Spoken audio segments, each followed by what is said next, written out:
So hello friends, आज से हम लोग स्टार्ट कर रहे हैं हमारी HAP 1 की यूनिट 1। ठीक है, तो सबसे पहले हम लोग आज इस वीडियो में जानेंगे कि क्या होती है ह्यूमन बॉडी, कैसे बनती है, कौन कौन से उसमें पार्ट लगते हैं बनाने में, उसको कौन कौन से स्मॉल यूनिट होती है, बड़ी यूनिट होती जाती है, वो सब चीजें। ठीक है, तो सबसे पहले hello friend, welcome to our channel formation. आज हम लोग जानेंगे इंट्रोडक्शन टू ह्यूमन बॉडी। क्या होता है इंट्रोडक्शन ह्यूमन बॉडी से, क्या होता है, कैसे होता है। तो सबसे पहले बात करेंगे एनाटॉमी क्या होता है। Study of structure of body and physical relationship involve in body part. Body क्या होती है, उसका स्ट्रक्चर कैसा है, अगर स्केलेटन है तो उसमें कितनी बोन है, क्या नहीं है, वो सब चीजें, और उन पार्ट्स का आपस में रिलेशन कैसा है बॉडी पार्ट से, वो सब हमारा एनाटॉमी कराता है। अब एनाटॉमी जान ली कि कैसी बॉडी होती है, क्या क्या पार्ट होते हैं, उसमें सब पता चल गया। पर बात यह है ना, अगर पार्ट पता चल गए तो उनका काम भी तो पता होना चाहिए। तो वो सब बात करते हैं लोग फिजियोलॉजी में। Study of how the parts of the body and system works and when the cooperate together. कैसे वो दोनों पार्ट है हमारे वर्क करेंगे और कैसे हमारी लाइफ को मेंटेन करेंगे। Level of structural organisation. अब हमारी बॉडी कैसे बनती है, पता ही होगा आपको। सबसे छोटी जो यूनिट होती है हमारी एटम होती है किसी भी चीज की। ठीक है, atom combine to form molecule. छोटे छोटे एटम बनते हैं, मॉलिक्यूल बनता है। सेल की बात करेंगे, cell are the smallest independent unit. Cell हमारी सबसे छोटी in the normal human living being. ठीक है, सबसे छोटी हमारी क्या होती है, लिविंग मैटर होता है हमारा। ये जो हमारी सेल्स क्या होती है, मिलियंस की तादाद में हमारी ह्यूमन बॉडी में प्रेजेंट होती है। ह्यूमन बॉडी क्या किसी भी बॉडी में प्रेजेंट होती है, हमारी मिलियंस की तादाद में जो हमारी सेल्स होती हैं। सेल से हमारा बाद में जाके टिश्यू बनता है, फिर ऑर्गन बनता है, वो सब बात करेंगे अभी। तो बात ही कर लेते हैं अब टिश्यू की। तो टिश्यू में क्या होता है, टिश्यू हमारे कॉम्प्लेक्स ऑर्गेनिज्म होता है। ठीक है, देखिए सेल था हमारा, सेल हमारे छोटे छोटे बार बार सेल आए बार बार आए। ठीक है, ऐसे देख लीजिए आप, जैसे हमें बहुत सारे सेल थे, ये सेल थे हमारे। ठीक है, सेल आए, इन्होंने क्या किया, बाद में गुच्छा सा बना लिया जिसको हम लोग बोलेंगे टिश्यू। और फिर खूब सारे टिश्यू मिलके क्या बना लेंगे, हमारा एक पूरा ऑर्गन बना लेंगे इसी में। ठीक है, तो क्या था, टिश्यू हमारे कहेंगे कि हमारे सेल्स विद सिमिलर स्ट्रक्चर। बहुत सारे सेल्स सिर्फ सिमिलर स्ट्रक्चर के क्या करेंगे, एकदम से साथ में आएंगे और टिश्यू बना लेंगे। बताया आपको भी। Organs are made up of number of different type of tissue. बहुत सारे टिश्यू मिलेंगे, ऑर्गन बन जाएगा। सेल मिलेंगे, टिश्यू बनेगा, टिश्यू मिलेगा, ऑर्गन बनेगा। ठीक है, वही कॉन्सेप्ट था। अब सिस्टम क्या होगा, सिस्टम का देखिए इतना हुआ। अब ऑर्गन, एक ऑर्गन तो होगा नहीं बॉडी में, बहुत सारे ऑर्गन होते हैं। तो जब ये सारे ऑर्गन मिलेंगे तो एक सिस्टम बनेगा।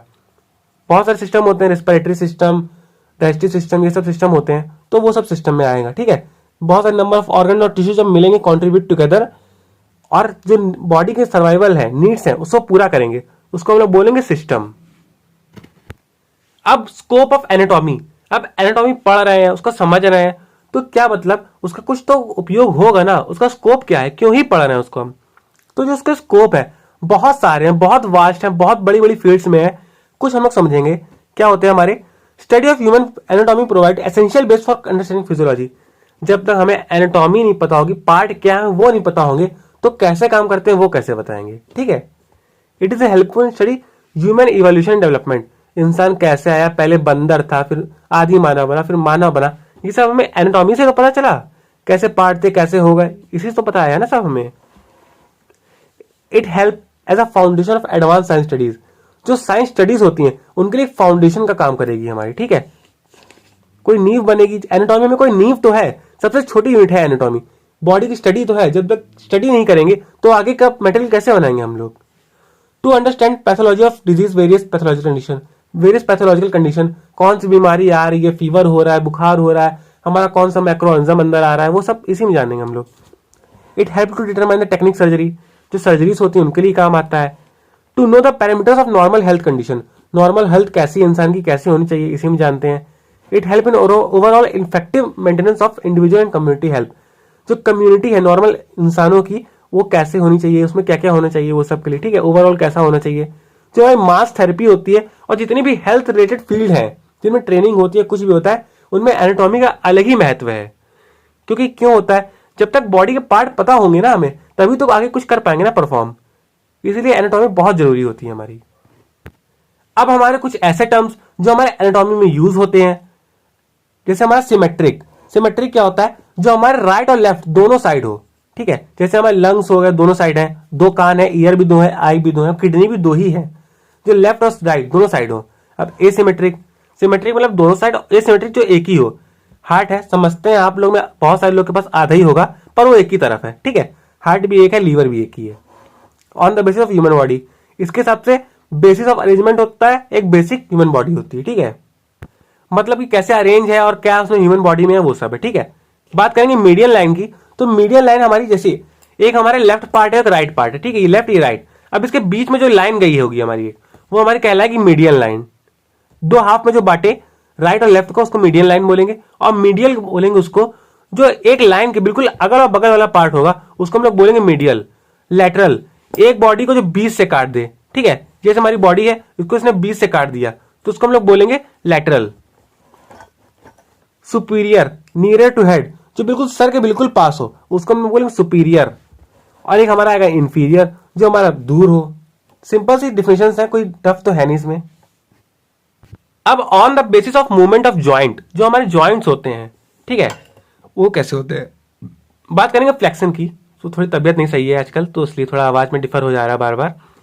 फ्लेक्शन की बात करेंगे हम लोग। तो फ्लेक्शन क्या होता है, देखिए जैसे हमारी एक हड्डी ये है, एक हड्डी ये है, ठीक है, दो हमारे ज्वाइंट है, हड्डी मिलकर हमारे ज्वाइंट बना रहे हैं यहाँ पे, ठीक है। अब ये हड्डी, ये सिमिलर सरफेस है हमारे, जब हमारे पास में आएंगे ऐसे करके पास में आ रहे हैं हमारे, तो उसको हम लोग बोलेंगे फ्लेक्शन। और जब हमारे दूर जाएंगे तो उसको बोलेंगे फ्लेक्सस, ठीक है, एंड एक्सटेंशन, सॉरी। जब ये दो हमारे ज्वाइंट है, ये हमारे पास में आएंगे ऐसे करके, पास में आएंगे जुड़ेंगे, इसको फ्लेक्शन बोलेंगे। और जब यही हमारे दूर जाएंगे उसको हम लोग एक्सटेंशन बोलेंगे, ठीक है।